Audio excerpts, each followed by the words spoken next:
Good afternoon, everybody, and welcome back to Behind the Veil, a show that provides insight into the world of weddings and events. I'm your host, Keith Willard. Welcome back to the show, and Happy New Year. It is our fourth season. I cannot even explain how crazy that is for us that started as this little bitty show during COVID to be in our fourth season. But we are so excited to be here with you guys. And obviously, we got to start with the best. Diamonds are forever. So our guest today is Deep Mehta, and he is incredible. I mean, we are talking about second generation diamond expert. He's going to talk about all about how he came to be who he is and all the education that he has kind of developed and learned through his life, and that way we can help you find the perfect engagement ring and perfect wedding ring. But before I bring him on, let me bring on my co-host Marcy Gutenberg with an affair to remember by Marcy. And look at that, tongue-tied at the first year. Yay! Hello, happy New Year. Happy New Year. So exciting to start our new year off this way. You know, live shows, I'm always like, okay, what was I saying? Okay, I completely forgot. But Deep is such a nice guy. I mean, he is. If I was going to buy a diamond, this is the kind of guy that I would want to buy a diamond from. You do. I mean, and we'll get into it, but like, you really need to understand where diamonds come from, and you want to have a good relationship with your jeweler. I mean, for sure. And I definitely feel that's a very important facet. Well, you've been a customer there. Well, you've been a customer there of theirs for 18 years. 19 years. 19 years. So, yes. I mean, to say that you've developed a relationship with them, a trusting relationship with them, is to say the least at this point. Exactly. Right? Exactly. So, well, let's bring him on. Let's bring him on. Deep, welcome to the show. We're excited to have you here. Hi, Deep. Thank you. Hi, Marcy. Hi, Keith. Thank you for having me on. Oh, we're excited to have you on because, you know, one of the things is that when we talk about diamonds, and of course I think that I even forget the company that made this like logo amazing, is like diamonds are forever, yada yada, but they really are forever. And people that have a diamond ring don't wear it occasionally; they wear it all the time. So it's an important part of who they are and the statement that they put to the world. Yeah. That's correct. Yeah, it's basically a life accessory that you can't leave the house without. You know, it's part of who you are. Yeah. That is so true. You know what? It's so funny you said that, because every time I'm like ready to walk out, I got to make sure I have my jewelry on. I got to have my diamonds. I got to have my diamonds on. Right. Well, and you know, but many of us, if we are going into, let's say, buy a diamond, because it's a fairly large purchase typically for most of us, and especially us that are in the wedding world. So, you know, both of us, Marcy and I, are both hardcore in the wedding industry. So I'm a wedding planner. She's involved in the wedding industry with invitations. You know, people come to us constantly for guidance when it comes to all things weddings, and diamonds is unfortunately one of the few areas that I don't have a lot of basic knowledge about. I mean, we've all heard about the 4 C's. Can you talk about the 4 C's a little bit for us? Yeah. So diamonds, they start from the 4 C's, but they are so much more than the 4 C's. But, you know, for the average everyday consumer, you've got to start with them. So basically it's the carat weight, the cut, the color, and the clarity. So that's considered the 4 C's in diamonds. And is that still now considered that the big 4 C's are the 4 C's that you should be paying attention to when looking for a diamond? I mean, is that still hold true?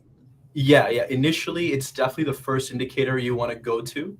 And then I think it gets into other characteristics like diamond fluorescence, symmetry, how many facets it has, the shape of diamond.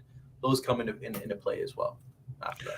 Well, and now that we have manufactured diamonds, I mean, how has that changed the diamond world overall? Because like I was pretty hardcore when I got my second diamond ring, I wanted natural diamonds. That was like the first thing, is that I don't want manufactured, I want natural diamonds, which was a totally different world, even though they had both. You know, and they were very clear about these are manufactured, these are natural. Mm-hmm. How has that changed the industry as a whole? I think it's been earth shattering. It's literally shaked the entire industry completely. Right? The last 10 rings, I would say 7 of the last 10 are been lab grown that we've had made. It has Really? changed. Yeah, it's Wow. changed the industry completely, and it's here to stay. Wow. Yeah, Now, are those graded the same way that natural stones are graded? absolutely. Because they're Natural stones. essentially, from a chemical point of view, they're exactly the same as a natural diamond. The only thing is they're grown within a laboratory as opposed to what they call earth mined. Right. But it's exactly the same. That's correct. Yeah. So, but are they numbered? Are they lasered? Is there a way to be able to tell the difference between a like grown diamond versus a natural diamond? Absolutely. So I mean, it's as far as it being lasered, if you have a certain certification, for example, GIA is a lab that everybody generally is familiar with. There's always an inscription number on the girdle, which is the middle part of the diamond. Right. And then that number is matched to the cert, and that certification says whether it's a lab grown or not. Of course, there are clarity characteristics that you can really see what's a lab versus what's natural. But I'd Right. say 8 times out of 10, you cannot tell the difference. But there are certain things you can see. And to tell the are lab grown diamonds always perfect, or do they also have the same inconsistencies that you would find in a natural diamond? It's a great question, Keith. I mean, they have exactly the same clarity characteristics. They Really? have the same, the same carbon, Wow. because it's a diamond. Ultimately, whatever characteristics you would get in a natural, you'd get in lab too. The way they grow it, actually, just to give you a small description, Really? basically they use original diamond dust, Right. natural diamond dust, and they use it at very high temperatures, and that's how they grow lab-grown diamond rough. So it's exactly the same process. It's just faster compared to what human nature did it, or nature did it. So it'll have the same flaws, the same unique characteristics that make one diamond different from another, even if it's lab born, so to speak. That's correct. Wow. Mhm. For some reason, I just assumed that all lab diamonds were perfect. I really did. I just assumed that because I'm like, it's born in kind of a controlled environment. Why wouldn't it be perfect? But, if you're talking about based on the carbon side of it, I understand that. And so does it follow under the same rules as far as clarification and cost? Let's say there's the 5th C, cost. Yeah.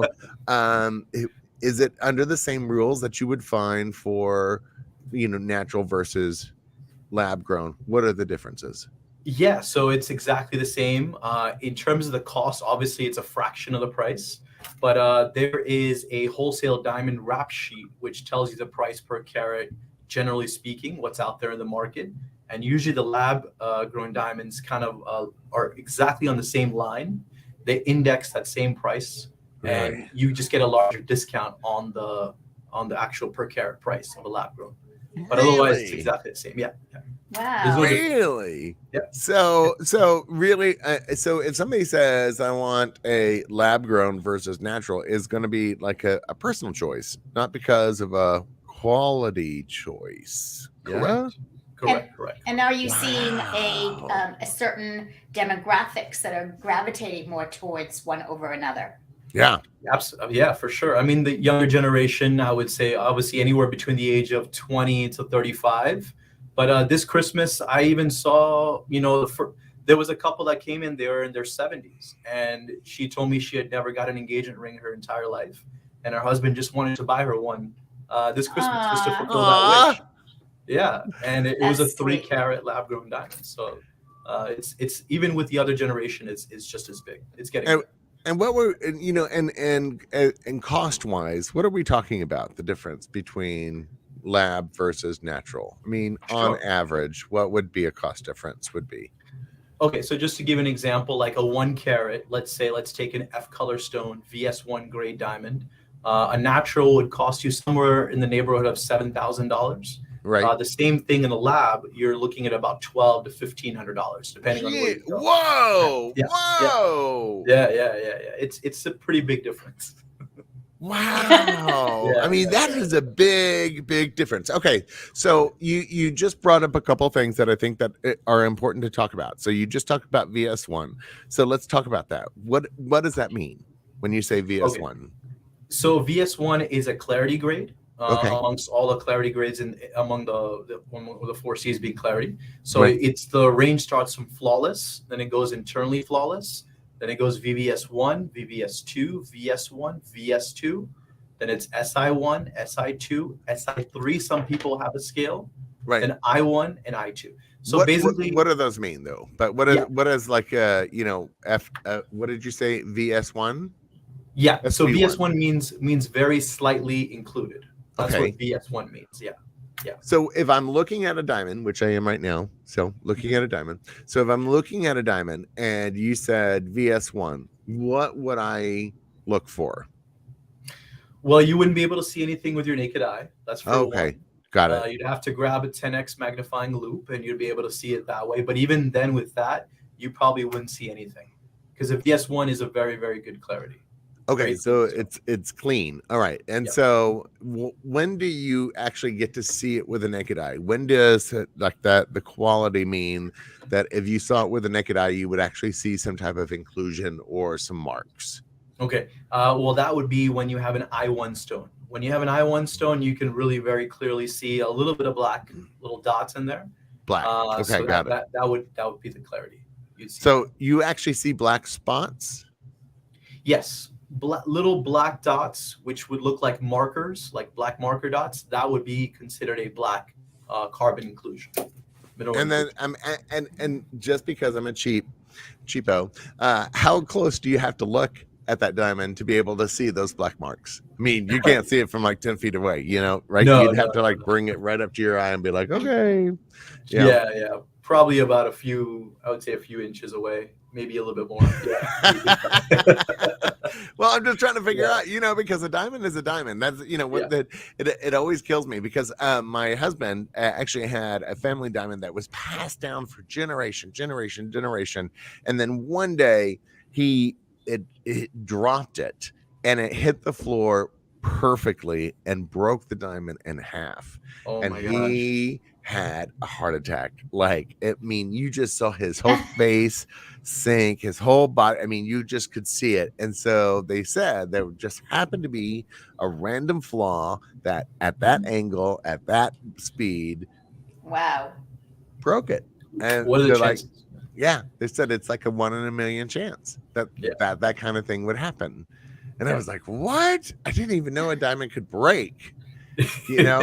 So with that understanding, so most people, when they think of diamonds, they think of James Bond. You grab the ring, you stick it to the window, you draw a circle and you break it out. Is that true?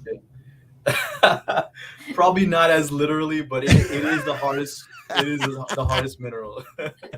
They say only a diamond can scratch another diamond. That's what they say. Yeah. But we're all part of that. We all think, all right, grab a diamond, scratch a window, break through it. So you really can't break a piece of glass or something with it.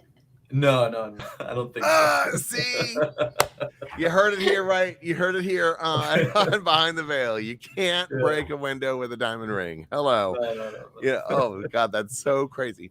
So let me ask you. Let's go to the happier side of stuff. Why do people buy diamonds? Why do people buy diamonds nowadays? I think that is such a generational question. I think today youngsters buy diamonds because I think it's something they don't really think much of. They think it's okay. Well, it's what my parents did, or it's what I see on social media, or it's part of the formality. I think nowadays it's more of a formality. Right. From who I speak to, my friends, my contemporaries, and the kind of people that come in. But I think the answer to your question, what it historically has always been the answer, is the sentimental significance behind the stone and what that means between two people. For example, an engagement ring. Yeah. And I think it's really about the emotional connection and the fact that they market diamonds are forever. Yeah. It goes in the tagline that, well, my relationship with you is forever, or at least we want to make it seem that way. But I think that's really what the generational answer has always been. It's more of a sentimental, emotional connection. Well, and you guys own USA Jewels, right? And so, and by the way, if you're watching the show, you'll see it on the ticker tape below. It says Instagram at USA.jewels, and you can look them up Instagram. at usa.jewels. Check them out, please. But have you seen a difference or a trend into a different kind of jewelry for people to connect for, for the wedding, the rehearsal, the all those things that are, wedding associated, right? So somebody asked them to get married. Are you seeing a difference? Like, do people are they going for rubies? Are they going for, other stones like opals? Or is it still classically the diamond? Well, I'd say right now, Keith, the biggest trend is towards minimalistic gold jewelry. Oh, That's really?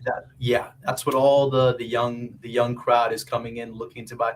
They don't want to be burdened by anything on them that's too heavy, or anything that's too flashy, or anything that's too over the top. Really? It's really, Wow. it's really the tapered down, thin, everyday, stackable, kind of elegant type of designs. Stackable. What do you mean by stackable? So stackable is actually like when you can wear multiple, like for example, bracelets, right? Really thin bracelets all at once. It kind of creates in their idea a story. Pandora, which is a brand, I'm sure. Right. Yeah, we all know Pandora. Exactly. They made the whole stackable concept really, really big with stacking the charms together. So that concept went into rings, it went into bracelets, it went into necklaces. Really? The whole collection. Yeah, that's really, really big right now.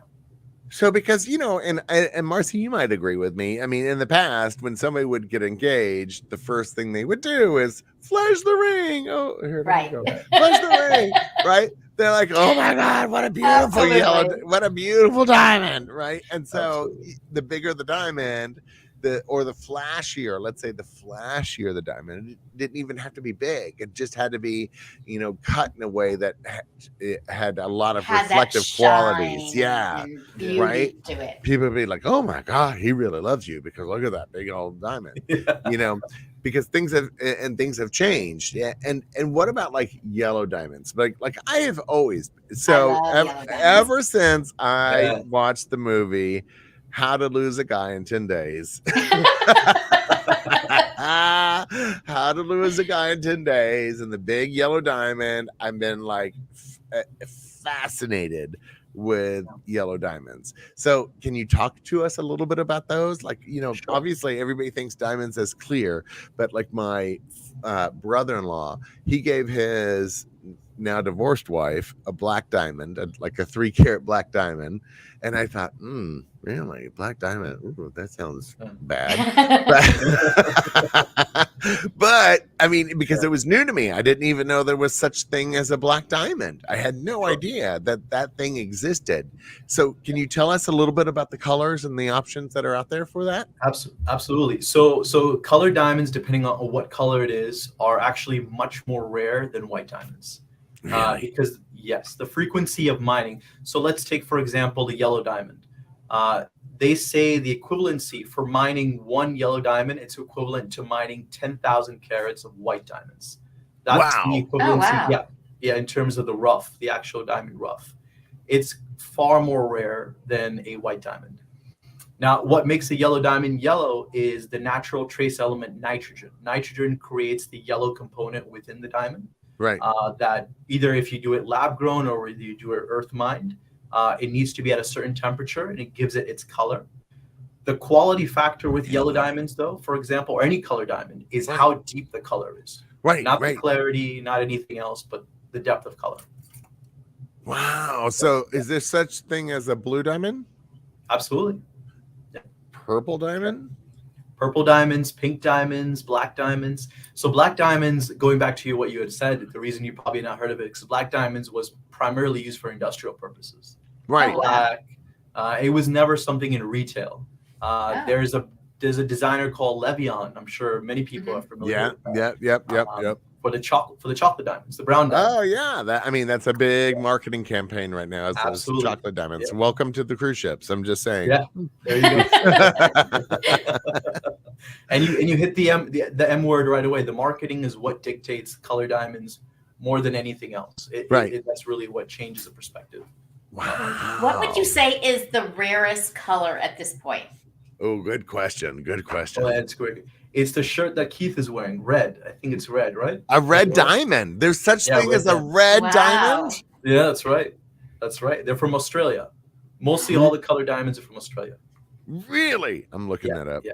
Wow. Because I'm like, I haven't even heard of a red diamond before. Yeah. I mean, that's the thing is that, some of these things that when we look at like what we typically see, we are a slave to the marketing, right? Sure. So the only thing that we really understand is what is presented to us on commercials, TV, etc. And so Yellow Diamond, obviously, how to lose a guy in 10 days. That was big for the Yellow Diamond industry. And same thing for like, the Blue Diamond. I think there was some movie where there was a big blue diamond that was part of it. Was that where she is jumping off the end of the ship, Titanic? Titanic, yeah. Yeah, Oh, Titanic, right? yes. That was actually a tanzanite. They called it a blue diamond, but it's actually tanzanite. That's what a lot of people may not know. Oh, thank you. Yeah. Thank you. Okay. Ta-da. Clarified. But but that's the thing is that everybody kind of understands that diamonds are, the clear diamonds that we're used to. So when you think about diamonds in the future, where do you think the trend is going as far as diamonds? Like, I mean, obviously, I think that they're always going to be a big part of our life, our history, of our interconnections, meaning getting married, all that kind of stuff. Do you think things are going to change? I mean, obviously, when the idea of lab-grown diamonds really shook the industry, do you see something else that you think that's going to shake the industry? Either in the engagement or the wedding band? Yeah. Yeah. So I do think the price. First of all, the prices of diamonds are going to go way down. I don't believe. Yeah. I don't believe that it's going to carry. Even as of we speak right now, the prices have gone down about 15 to 17% in the last 6 months. Really? Yeah. Because the lab grown is really pushing down the pricing, and you have one company, De Beers, that's really kind of controls and regulates the price of diamonds. And De Beers, really? Yeah, one company. One company dictates the whole value of diamonds. Wow. Yeah. Really? And I think with the current generation, Gen Zers, millennials, I think they're more open to using different color stones. I think they're more open to just wearing wedding bands, not actually having engagement rings. So I do think in the next 20, 25 years, jewelry industry, for a wedding at least, will look very, very different than what it is right now. It'll be a lot more minimalistic. What's your favorite trend? And let's not just talk about diamonds. Let's talk about all gemstones. Yeah. What's your favorite trend currently for people in the wedding industry? In the wedding industry, I love it's called a hidden halo. So basically it's diamonds underneath the basket of the center stone. I love those. This is so pretty. Yeah. What? Okay, explain that more, because I'm like, Sure. What? Yeah. So basically, you have a center diamond, and then you have diamonds around the center stone, and then you have something called a basket, which holds the diamond in the middle. And along the sides of the basket, there is little diamonds, which adds a little bit more of a shine and pop to the ring. I think it looks very elegant. The aspect of having it there. And so, by the way, while you're talking about this, I'm bringing it up on Google. So that's why I'm like, let me look through really quick. And I totally get it. So it adds a reflective quality to the big stone that it wouldn't have been there originally. What about because you talked about simple, right? What about settings? When people talk about when you go in to buy a ring and people talk settings, I mean, I draw a blank face. I mean, I literally go like, what? I have no idea what you mean about settings. Give us like the top 4 most popular settings and what those mean. Sure. So by far the most popular setting is the classic 4-prong solitaire ring, which just a single diamond, nothing around it, no showboating, just here's the rock. That's it, straightforward. Right. That's by far the number 1. I would say number 2, the second most popular that I've seen, is the rock in the center, the diamond in the center, and then little diamonds on the side, accent diamonds they're called, Those would be on the band itself. The third most popular, I would say, is the halo, which is still we a big just thing. talked about. Yeah. Yeah. So the halo is just the center stone and some diamonds around it, and you people have kind of changed it up here and there a little bit. Right. And I would say the other and the last, probably most popular, would be something like a channel style setting, where you have the diamond, simple diamond in the center with 2 bars of metal that hold the stone in the middle, and a little flush, so it doesn't stand up as high. I think that's very much the trend right now, from what I've seen. Nice.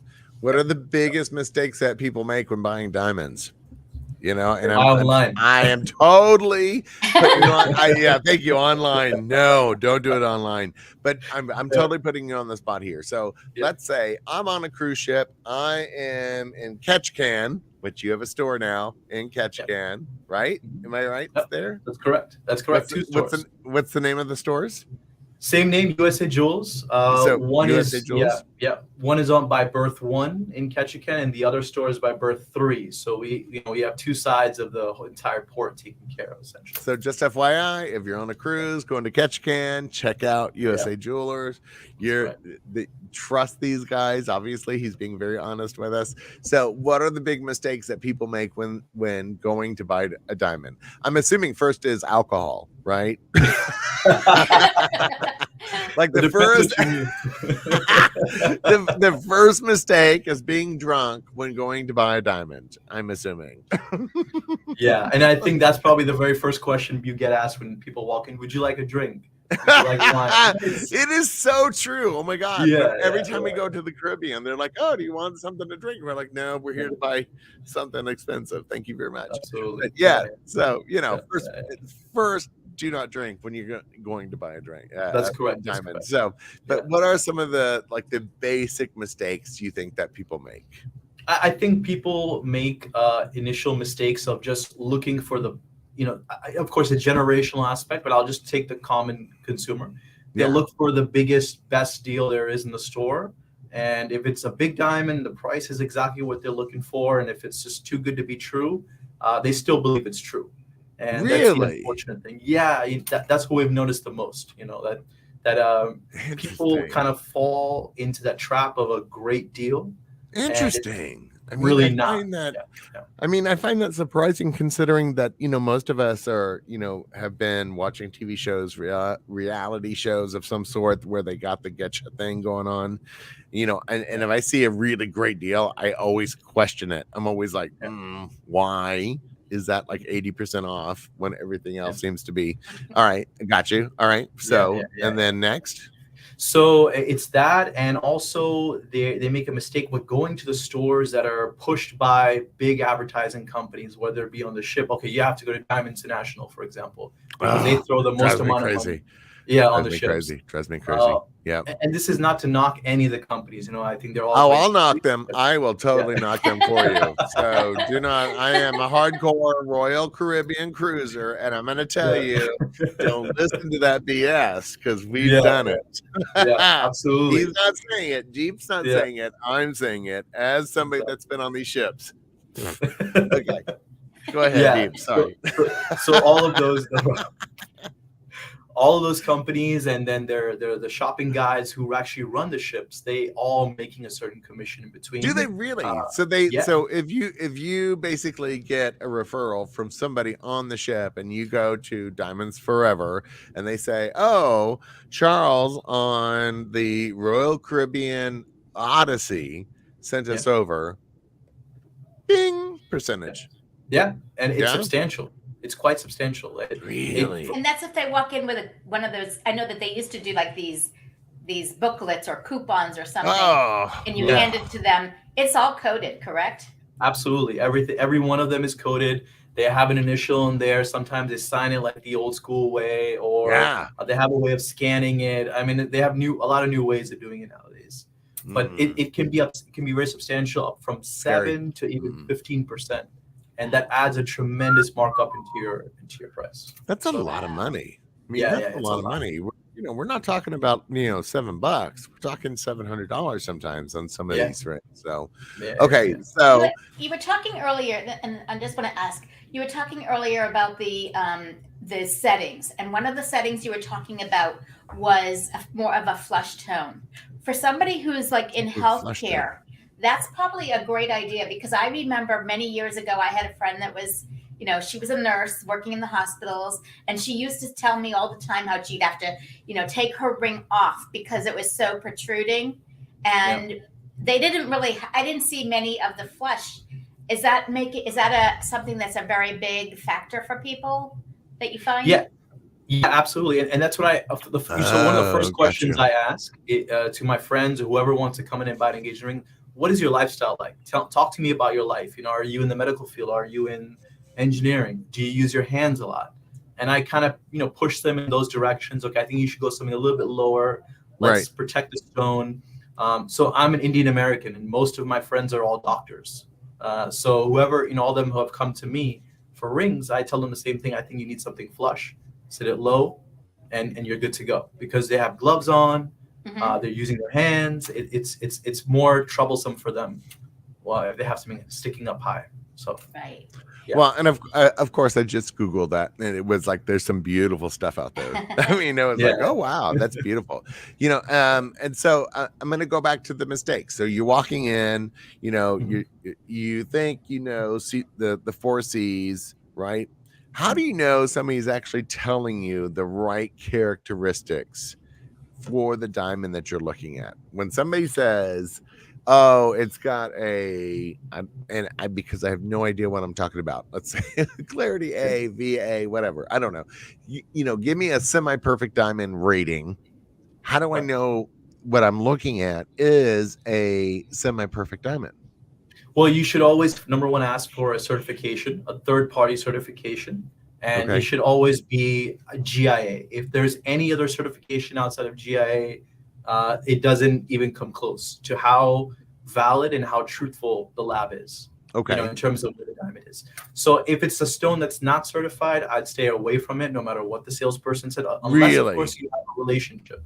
So in other words, if it's not certified, go away unless you don't know them personally.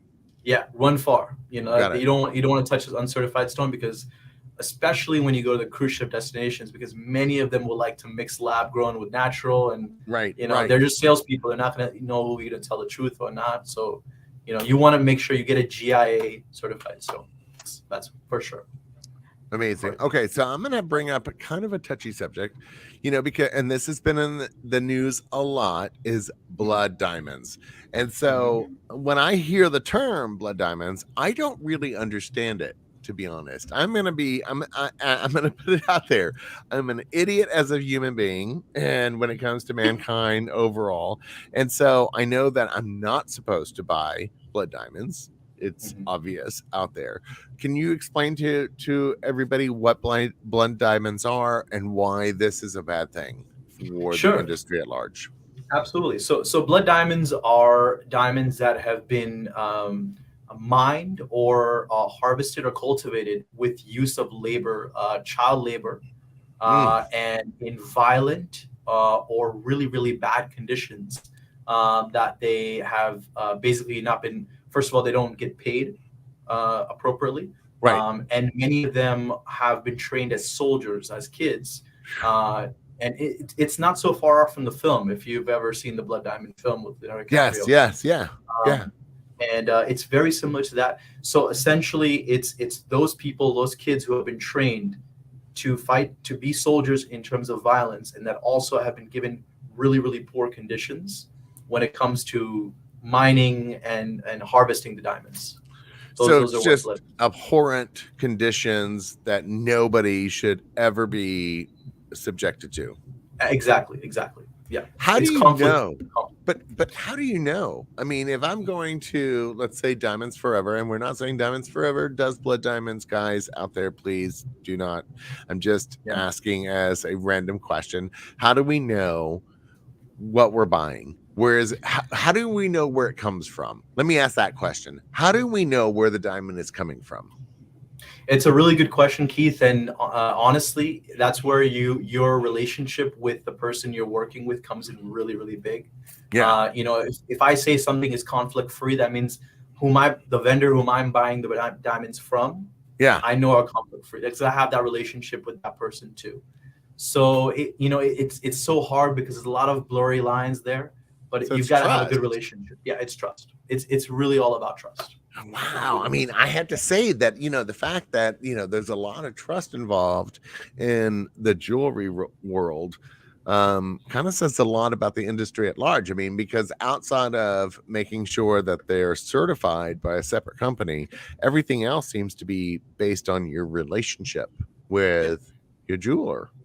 Yeah, it is. Wow. Relationship is key. Relationship is key. I mean, because that's important. I mean, that's the kind of stuff that you build over years, not just, hey, let me walk in off the street and go buy a diamond. This is something that you're cultivating over years and years and years with family.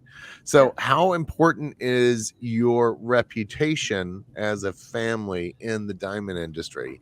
Because I know, reading through your bio, the fact that you weren't allowed to even sell diamonds, that you had to be at the front door welcoming people, and you're like, nope, sorry, you don't get to sell anything until I'll learn a little bit more, says a lot about your family and about your company. So, Absolutely. talk to us a little bit about the fact that it's generational, that, it's not a, let's jump into the market and open a diamond store. This is something that has to be done over generations.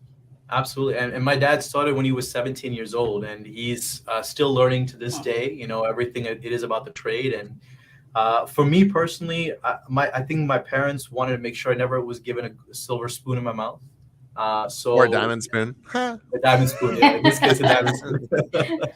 So I think, I graduated from the University of Florida. I was in this high, I felt really, really good about myself. I went to a great school. And as soon as I got shipped to Alaska, I was, given a little bit whack on the face. But like, you know what? You're going to do the toughest job, and that's to bring people in the store by, talking to any random person who walks on the street, generate a conversation, and somehow pull them in. Right. And you're going to hear a lot of rejection. You're going to hear a lot of insults. You're going to hear a lot of stuff that is not nice to hear. But we want to start you off there. And we want you to feel like you earned your position to where you are today. So it was a very humbling experience. I think that's the approach my dad really always took with me. Good for your family. That's I have to awesome, tell yeah. you, good for your family, because my mom was the same thing. I remember when I had to buy my first car, and she's like, I'm not buying you a car. You got to work for it. I'm sorry. You have to go work at the movie theater for, $8 an hour. I was like, what? Are you kidding? Yeah. We live in this really, nope. You got to earn it. You got to It's a earn different it. world now. It really Yeah, is. It's a totally different world. Oh my goodness. So, and I should say congratulations. I understand that you just got engaged. Yes. Thank you so much. Congratulations. Yes. Thank So you. I'm sure she's amazing. I'm assuming. She's been the biggest blessing of my life. And I say this, and a lot of people will speak well about their fiancés in many different ways, but Yeah. I'm genuinely saying it from the bottom of my heart that there was a track that I felt lost in. And I really feel like if it wasn't for her, I would still be in that lost position where it would just be consumed with work and whatever else. So, I love that. That's Because as a guy that has been in that world, I totally get it. And that is exactly how I feel about my partner today, is that I was going in the wrong direction.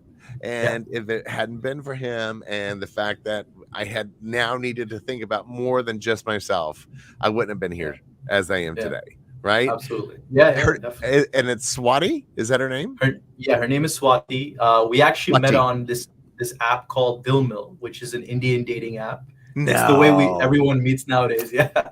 It's called Dil Mill, and basically Dil means heart in Hindi, and Mill means to meet in Hindi. So that's why it's called Dil Mill. It's the kind of funny thing. But yeah, she's from Maryland originally, from DC area. She's been down here for the last 3 years. Because her parents have been living down in about 7 years. They've been living here. Right. And my parents and her parents, we didn't know this, but they were literally 5 minutes apart from each other. No. Oh my gosh! Wow. Yeah, it's crazy. Talk about meant to be. Right. Yeah, I know. That's Right? What? It's amazing. Totally meant to be. And so when you proposed, what kind of ring did you give her? So I really So she's really not a big jewelry person, to be honest. In a way, What? yeah, I know. Okay, I know. I'm taking you Yeah. offline right now. What? So yeah, so I showed her a couple things, and she really loved the yellow diamonds. She actually really liked them. Oh wait, sorry, girl after my own heart. Yeah. Done. Yeah. Okay, already love her. Yep, yellow girl, Love the yellow them. diamond girl. All right, done. Yeah. But when she casually asked me how much they cost and things like that, I'm like, okay, so what size do you want? I can get it for you. I have a few in the store. It's no problem. 3 You carat. don't need to know the price. So yeah, 2, 3, whatever it is. And she's like, can you just tell me how much it costs? Because she's very like on top of it. If she doesn't get distracted, if she wants to know, she wants to know. So I told her the price, and she's like, if you get it for me, we're breaking up. Oh my God! Like we're not in a relationship anymore, and I'm serious. She's like, I want you to get me a lab grown diamond because I know what lab grown diamonds cost, and I don't want anything else besides the lab grown. So reluctantly, because I'm a purist, I like the idea of giving natural. Yes, me too. She had that thing over my head that okay, if you do, then we're so done. I'm gonna give you a little hint, right? Yeah. So in 10 years, you better give her a natural grown yellow diamond.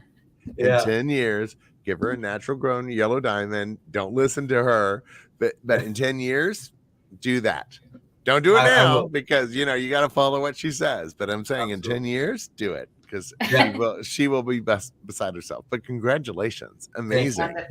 Thank you. So now you get to see this industry from a totally different perspective, right? Yes. Because you've watched other couples come in that are just getting married. Oh my God, we're so in love. We come in. And so now you're getting that perspective. So how has that changed your, like what you say, what you do, how you handle those people?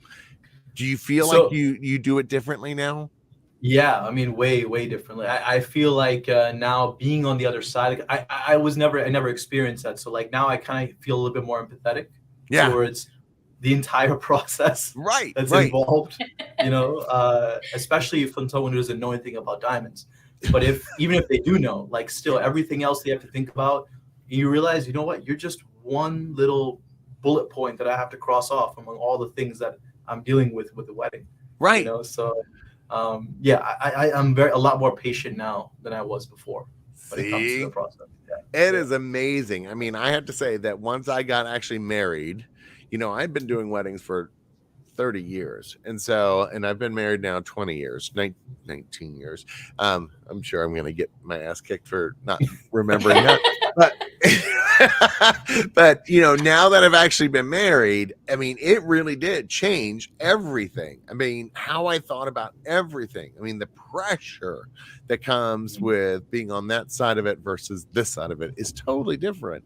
And I really think that it's something that I feel like if you're in the wedding industry, I hope that somebody has already gotten married at some point in their life or gone through that process so they understand what other people are going through, because it's important to have that honest, straightforward conversation with the groom when he comes in and he's super nervous and he's trying to pick out that engagement ring.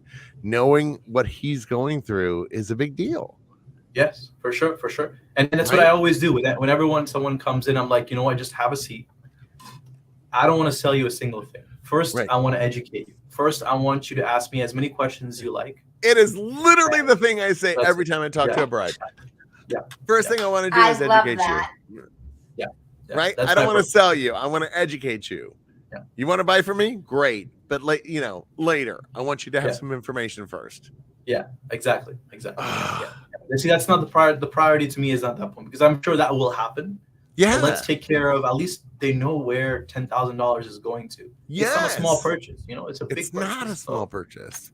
Yeah. And then how do you help groom, how do you help couples? And I shouldn't just say grooms, because now we have, obviously lesbian and same-sex couples that are all having to go through the same process that, literally 10 years wasn't legally even available to them. So it's a whole new world. I mean, for me, it was a whole new world. Oh my God, think about, oh my God, I never thought I was going to ever be able to get married. Now I've been married.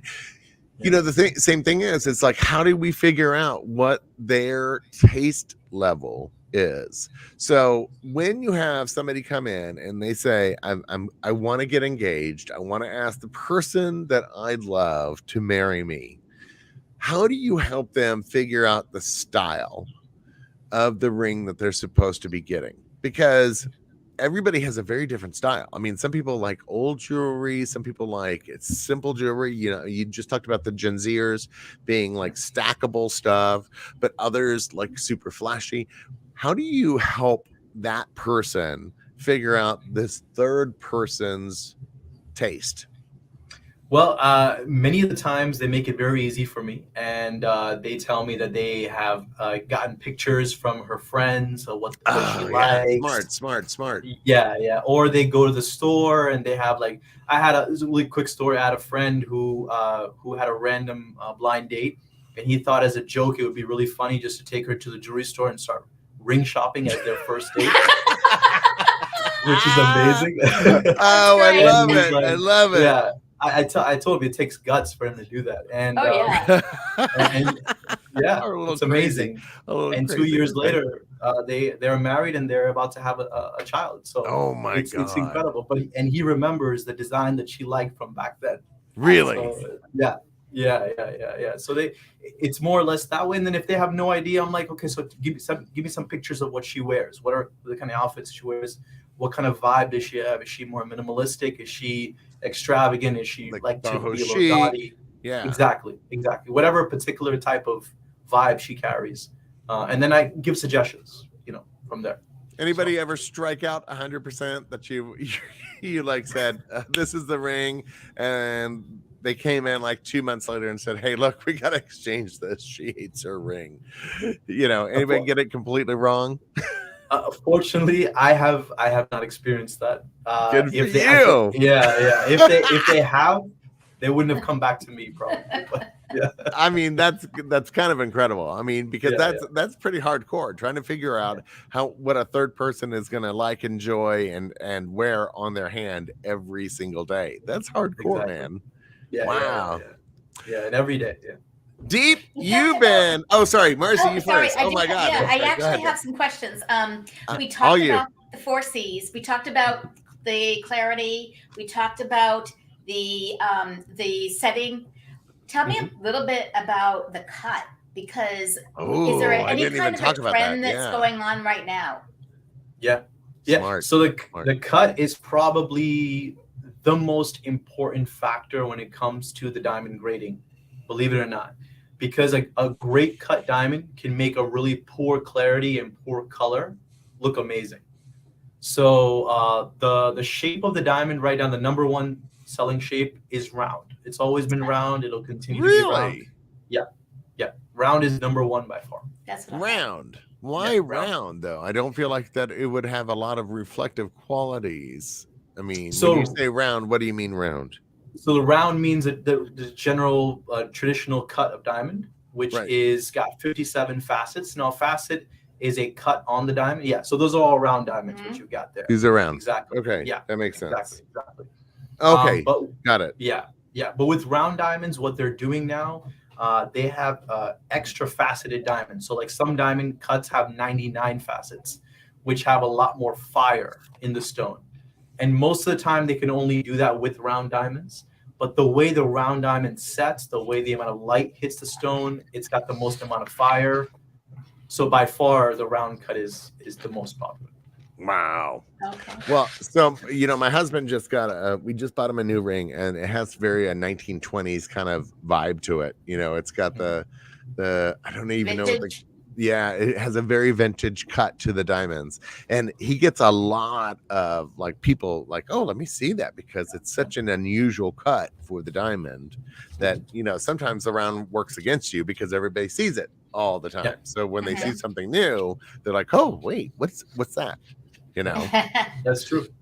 Yeah. Those are probably called European cut diamonds. So European cut diamonds have even fewer facets than the modern cut diamonds. So that might be another reason why. They almost look rough. It almost looks a little like natural in the cut itself.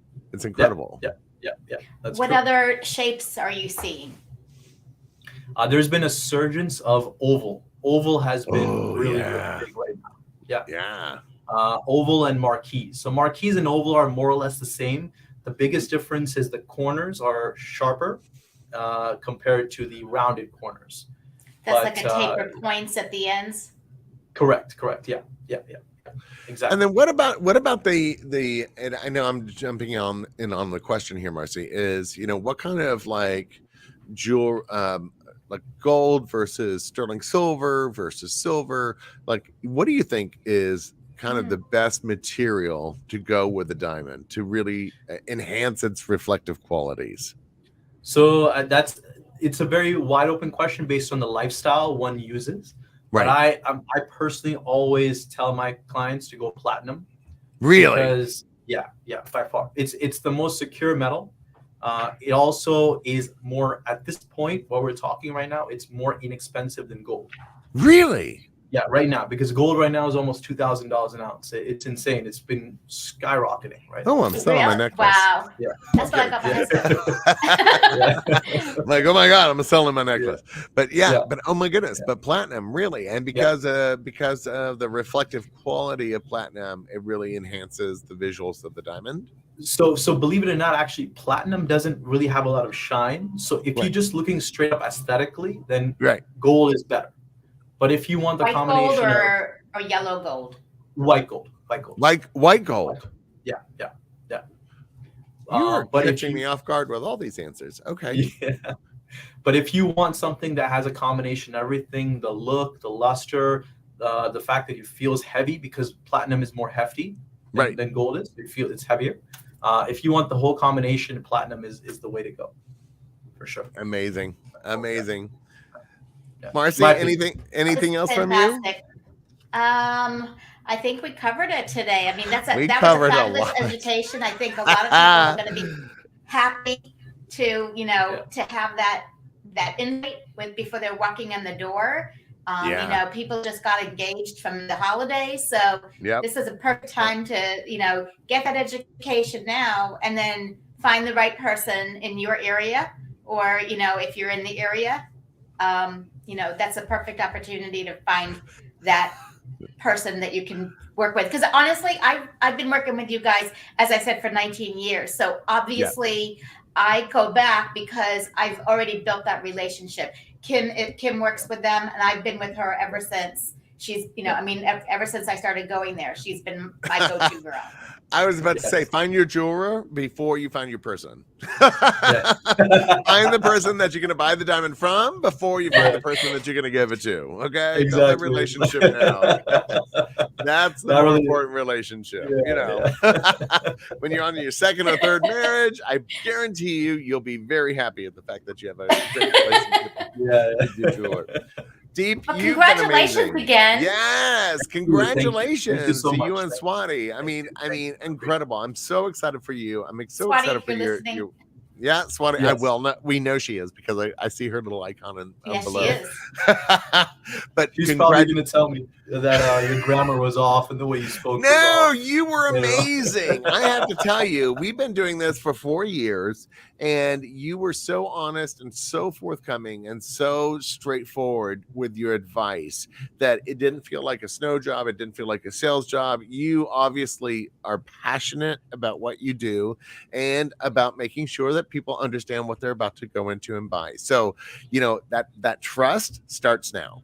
It really does. It starts now. So I'm just saying, guys, if you're out there and you're looking for a great jeweler to go to make that first big step, go to USA Jewels. You don't have to go far because they're right here in South Florida, so you don't have to get on to a ship to go to Ketchikan. That's for sure. They're right here. So where are your shops here in South Florida? Where are they? So our store down here is in the Cove Shopping Plaza in Deerfield Beach, US 1 and Hillsborough. If you come right before the bridge, before you go over the other side to the beach, we're in the plaza on the right side. You can't miss us. Love it. And people can ask for you specifically, or do you just still greet people at the door?